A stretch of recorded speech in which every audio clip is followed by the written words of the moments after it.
Today we're going to learn how to make async functions in Python. Basically, they allow us to call multiple functions at once and run all of them. So let's make an async here, and we'll have to have it as a function, and we'll just say new function. We can just have one variable in here, which is t, and we'll say asyncio dot sleep, and that'll be 1. And this is basically the exact same thing as time.sleep. The only thing is we have to actually await this. And basically this is just going to return once it's done waiting for 1 second. And then after that, I'm just going to actually put that as t. After that, I'll say print. And we'll have an f here. Waited t seconds. Awesome. And now, after that, we're going to have another async function, and it'll be a pretty simple function called main. And it's just going to run all of our different functions that we're going to do at the exact same time. And all we have to do inside of main is make tasks. So we've got task 1, and it is this function here. It's going to be an asyncio.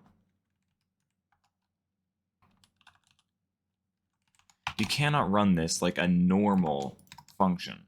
You have to run this in a special way. If you were to say new func like this, it wouldn't understand what you're talking about because this is just giving you a reference to a coroutine.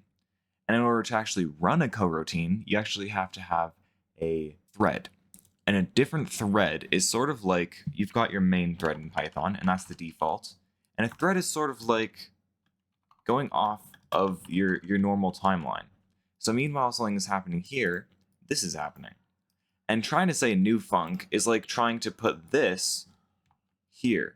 And it just doesn't understand because there's going to be conflicts. So it's like, what the heck are you even talking about? You can't even do that.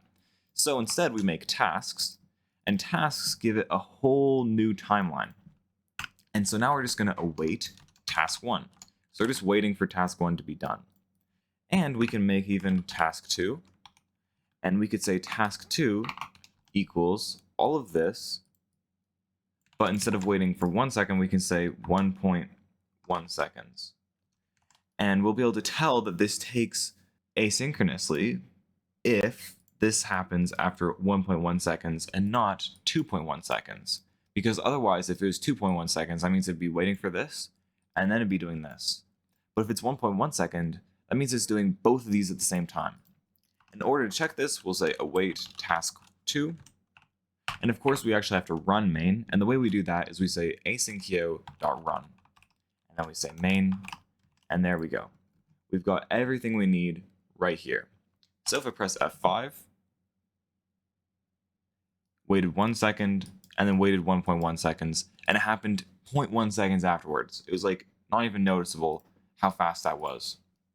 If I said something like 5, it'd be very obvious that we're actually doing the first is 1.1 right here, waited 1.1 seconds, and then we're waiting 5, even though we said to run the 5 first.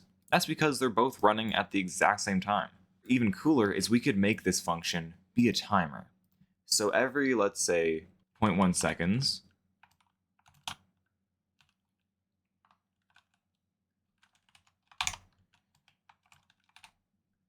we're just going to round this to make sure that nothing weird happens here because ranges only take in round numbers. We will await t divided by 10 because we're doing it times 10. And it's going to wait t divided by, or actually I seconds. And now if we do this, it's saying really weird stuff. So we have to say I divided by 10. Let's try this again. Boom. So now it's running and it's doing all these different weighting of different amounts depending on which one is being called first.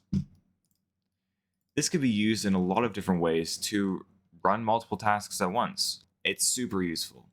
Anyways, thanks for watching.